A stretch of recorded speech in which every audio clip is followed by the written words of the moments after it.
اب پورے جو ہے وہ منافقین کا گروہ جو ہے وہ پریشان ہے، اعتدال وہ سارا ختم ہو گیا، وہ وحدت امت کا جو اعزا تھا وہ سارا ختم ہو گیا۔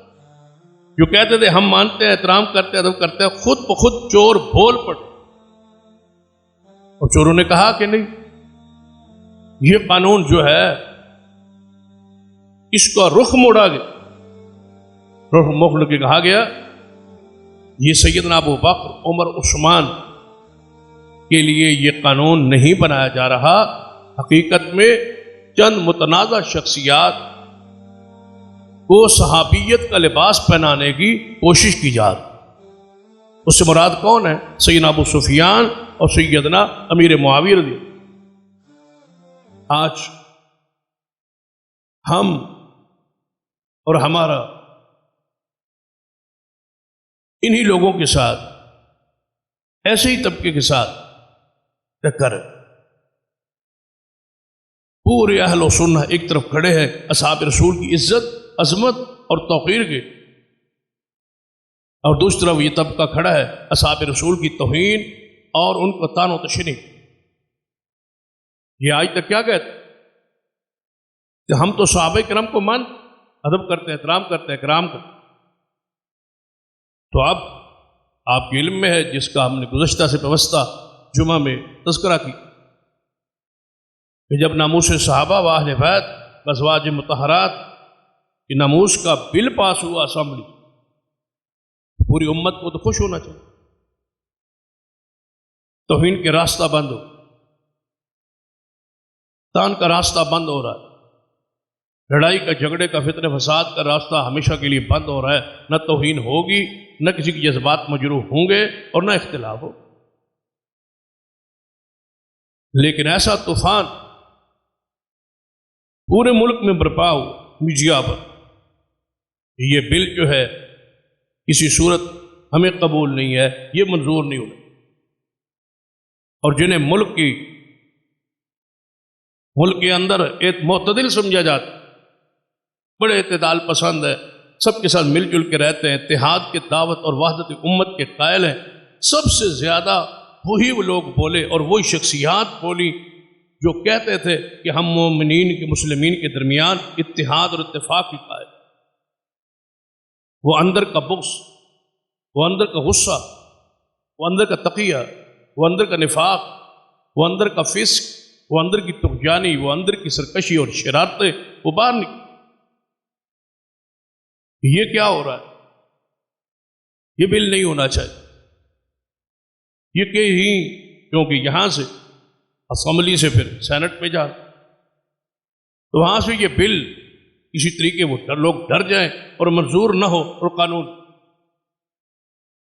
حالانکہ یہ بل ترمیمی بل، اس سے پہلے یہ سزا موجود کہ جو مقدسات کی، پاک ہستیوں کی توہین کرتا ہے اس کے لیے 3 سال سزا، اور وہ قابل ضمانت۔ اور پھر مقدسات کی تشریح، توسیع، وہ کون کون سی ہستیاں ہوں گی، اس پر ایک لمبی بات۔ اول تو مقدمہ ہوتا نہیں تھا، ہو جائے تو چند دنوں بعد ضمانت ہو جاتی، لیکن اس میں ترمیم لائی، اور اس میں ترمیم لا کے سزا کو بڑھایا گیا، اور کچھ نہیں کیا، ساتھ لکھا گیا کہ مقدسات سے مراد صحابہ کرام، اہل بیت اور ازواج النبی صلی اللہ علیہ وسلم، یہ شخصیات ہیں جن کی توہین اور تنقید ہوگی تو سزا 3 سال نہیں، کم سے کم 10 سال، اور زیادہ سے زیادہ عمر قید 25 سال۔ اب پورے جو ہے وہ منافقین کا گروہ جو ہے وہ پریشان ہے، اعتدال وہ سارا ختم ہو گیا، وہ وحدت امت کا جو اعزا تھا وہ سارا ختم ہو گیا۔ جو کہتے تھے ہم مانتے ہیں، احترام کرتے ہیں، ادب کرتے ہیں، خود بخود چور بول پڑے، اور چوروں نے کہا کہ نہیں، یہ قانون جو ہے اس کا رخ موڑا گیا، رخ موڑ کے کہا گیا یہ سیدنا ابو بکر، عمر، عثمان کے لیے یہ قانون نہیں بنایا جا رہا، حقیقت میں چند متنازع شخصیات کو صحابیت کا لباس پہنانے کی کوشش کی جا رہی۔ اس سے مراد کون ہے؟ سیدنا ابو سفیان اور سیدنا امیر معاویہ رضی اللہ، ان کی طرف اشارہ کی۔ حالانکہ ابو سفیان بھی صحابی رسول ہے اور سیدنا امیر معاویہ بھی صحابی رسول، اجماع ہے، اتفاق ہے، دنیا کا کوئی مسلمان اس کا انکاری نہیں، جو انکاری ہے وہ مسلمان نہیں۔ بھلا کیسے انکار ہو سکتا؟ یہ تو تاریخی بھی حقائق ہے، قرآنی اور حدیثی حقائق۔ جب نبی علیہ السلام نے سیدنا حسن ابن علی رضی اللہ تعالیٰ کو بچپن میں تھے، خطبہ دے رہے تھے، امام حسن مسجد میں داخل ہوئے تو حضور نے فرمایا ان ابنی ھذا سید، آپ نے اپنے ممبر کے ساتھ بٹھا کے فرمایا یہ میرا بیٹا سید سردار بنے گا، یہ میرا بیٹا بادشاہ بنے گا، یہ میرا بیٹا حکمران بنے گا، یہ میرا بیٹا خلیفہ بنے گا، یہ میرا بیٹا سردار بنے گا۔ اور اس وقت دو مسلمانوں کی جماعتیں آپس میں اختلاف کر رہی ہوں گی، یہ میرا بیٹا ان دو مسلمانوں کی جماعتوں کے درمیان صلح کروائے۔ یہ جو حدیث ہے یہ علامات نبوت میں سے کہ حضور کے نبی ہونے کی یہ دلیل ہے کہ جو کچھ محمد مصطفیٰ نے فرمایا وہ پورا ہوا، یہ آپ کے نبی سچے ہونے کی یہ دلیل ہے۔ یہ حدیث پاک جن محدثین کرام وہ حدیث الگ بیان کی، جنہیں علامات نبوت کہا جاتا ہے، جنہیں دلائل نبوت کہا جاتا ہے، کہ محمد مصطفیٰ کے نبی ہونے کی دلیل یہ ہے کہ حضور علیہ السلام نے جو کچھ فرمایا وہ پورا ہوا۔ ان حدیث میں سے یہ ایک حدیث دنیا جانتی ہے، تاریخ جانتی ہے، سارا زمانہ جانتا ہے کہ جس گروہ سے صلح ہوئی وہ کون سا تھا؟ سیدنا امیر معاویہ رضی اللہ عنہ۔ ان کے صحابی ہونے میں کیا اختلاف؟ ہم نے کوئی لباس پہنانا ہے، ان کو صحابیت کا لباس تو اللہ نے پہنا دی، رسول اللہ صلی اللہ علیہ وسلم نے پہنا دی، دعا کر دی اللہم علمہ الکتاب والحساب، اے اللہ امیر معاویہ کو قرآن کا علم دے دے، حساب کا علم دے دے، اور اس کو جہنم کے عذاب سے بچا لے۔ ان کے تو صحابیت پر اجماع اور اتفاق، ہم نے یہ نہیں کہا کہ ان کو صحابی بنایا، کوئی جھگڑا نہیں ہے صحابیت پر، جھگڑا تو چند مسائل پر ہو سکتا ہے اور ہے اور تاریخ میں لکھا ہوا ہے، لیکن صحابیت پر تو اختلاف ہی نہیں۔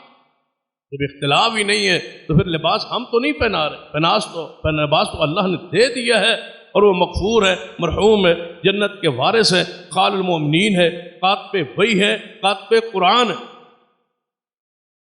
بلکہ ایک دفعہ حدیث میں آتا ہے کچھ لوگ نبی علیہ السلام کے پاس کچھ مانگنے کے لیے، تو حضور نے فرمایا کیا امیر معاویہ؟ جی یا رسول اللہ صلی اللہ علیہ وسلم۔ فرمایا بیت المال سے ان کو کچھ دینا ہے، اور جو بیت المال کا امین ہے اس کو ذرا لکھ دو، ایک لیٹر لکھو، خط لکھو، رکا لکھو، جو ان کو دینا ہے وہ لکھو۔ تو سیدنا امیر معاویہ رضی اللہ تعالیٰ نے لکھا۔ جب لکھا تو جو لینے آئے تھے، جو لکھوانے آئے تھے، انہوں نے کہا تو نے اس میں کیا کچھ لکھا ہے؟ فرمایا میں نے وہی کچھ لکھا ہے جو کچھ محمد مصطفیٰ نے فرمایا۔ تو نبی علیہ السلام کو سامنے پیش کیا، یا رسول اللہ صلی اللہ علیہ وسلم جو آپ نے فرمایا تھا وہ میں نے لکھا۔ نہ آپ نے اس کو دیکھا، نہ پڑھا، نہ کسی اور سے پڑھایا، حضور نے اوپر اپنی مہر لگا دی۔ اتنا اعتماد تھا امیر معاویہ پر کہ جو کچھ میں نے کہا ہے وہی لکھا۔ اور جو لکھوانے والے تھے انہوں نے اس ورقے کو اٹھایا اور چوما اور اپنی جیب میں ڈال، وہ بھی صحابہ کرام۔ یعنی اعتماد تھا محمد مصطفیٰ صلی اللہ علیہ وسلم سیدنا امیر معاویہ پر، سیدنا ابو سفیان رضی اللہ تعالیٰ عنہ۔ تو یہ ان کے بچاؤ کے لیے نہیں، یہ تو ہے اصحاب رسول کے ناموس کے، بلکہ ہمارے تو ایک فقہ نے بڑی پیاری بات، اگر تم کہتے ہو کہ یہ ابو سفیان اور امیر معاویہ رضی اللہ تعالیٰ عنہ کے لیے قانون لایا جا رہا ہے، ابو بکر عمر عثمان کے لیے نہیں ہے، تو انہوں نے بڑی پیاری بات، الزامی جواب، چاہے ہم اس سے متفق ہیں یا نہیں، لیکن الزامی جواب کا مال کہنے لگے کہ جن کے لیے آپ کہتے ہیں بننا چاہیے قانون، ان کو لے دیں، ان کے لیے خاص کر لیتے۔ امیر معاویہ رضی اللہ تعالیٰ سیدنا ابو سفیان کو اس قانون سے نکال دیتے ہیں، آپ ابو بکر عمر عثمان کی توہین پر مان لیں۔ اگر ان کے لباس صحابیت ہم دے کے ان کو داخل کرنا چاہتے ہیں تو جن کو مار رہے ہیں آپ کہ ابو بکر عمر عثمان کے لیے یہ قانون نہیں بنایا جا رہا، تو جن کے لیے نہیں بنایا جا رہا ان کے لیے مان لیں۔ یعنی اس کو متنازع اور اختلاف ڈالنے کے لیے، اس کو واپس بیک کروانے کے لیے یہ ہتھ کنڈا۔ دوسرا ہتھ کنڈا کیا؟ کہ توہین کی پہلے علماء اہل و سنت جو ہیں یہ تعریف کرے کہ توہین ہوگی کیا، تعریف ہو پہلے۔ ہر علماء بیٹھے، قانون جلدی میں پاس ہو رہا ہے، جلدی میں پاس ہو رہا ہے، 75 سال ہو گئے پاکستان کو بنے، جلدی میں پاس ہو، کہتے ہیں یہ جلدی میں ہے، لہذا اس پہ پہلے ہم بیٹھے اور توہین کی تعریف کریں۔ یہ توہین کسے کہتے ہیں؟ اصل ہم اپنا مذہب عقیدہ بیان کریں اور آپ کہیں گے یہ توہین ہے، لہذا توہین کی تعریف کریں کہ اصحاب رسول کے لیے توہین کا معنی تعریف کیا ہے۔ تو ہم نے اس کا بڑا سادہ سے جواب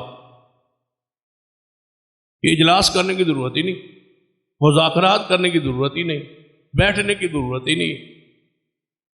توہین کی تعریف کرنی ہے نا، توہین کسے کہتے ہیں؟ توہین کیا ہوگی جس پر یہ قانون لاگو ہوگا، تو توہین کی تعریف آپ کر دیں، ہم چھوڑ دیں۔ آپ اہل بیت کے لیے توہین کی تعریف کر دیں۔ آپ اہل بیت کو تو کہتے ہیں نا کہ ہم مانتے ہیں، ان کے لیے جو توہین ہے وہ تعریف کر دیں، ہمیں بغیر پڑھے وہ قبول، تعریف آپ کر دیں، ہماری تعریف کوئی چھوڑے۔ آپ اہل بیت کے لیے جو توہین ہے وہ لکھ دیں کہ یہ جملہ، یہ بات اگر ہوگی تو یہ اہل بیت کی توہین ہے، ہم اسی توہین کو قبول کر لیں، وہی تعریف، لیکن بات ہی ختم، جھگڑا طول ہی نہ پکڑے، اختلاف ہی آگے نہ پکڑے، جو تعریف تمہاری ہے توہین کی وہی ہماری ہو۔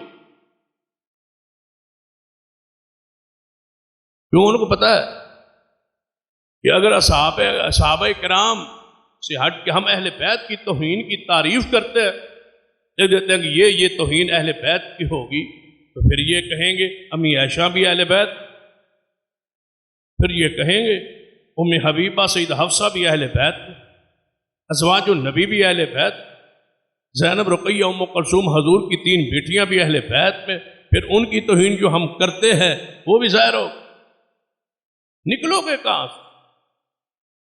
باہر آؤ گے کیسے؟ یہ تو ایسا پھندا ہے، یا یہ ماننا پڑے گا کہ ہم توہین کرتے تھے اور ہم تقیہ طور پہ کہتے تھے کہ ہم توہین نہیں کرتے، اب ماننا پڑے۔ وہ لوگ جو لبرل قسم کے، وہ لوگ جو کہتے تھے یہ فرقہ وریت، یہ مولویوں کا مسئلہ ہے، یہ مولویوں کا جھگڑا ہے، یہ فرقہ وریت ہے، یہ لڑاتے ہیں، اب ان سے پوچھے کہ لڑا کون رہا ہے اور کیا کہتے؟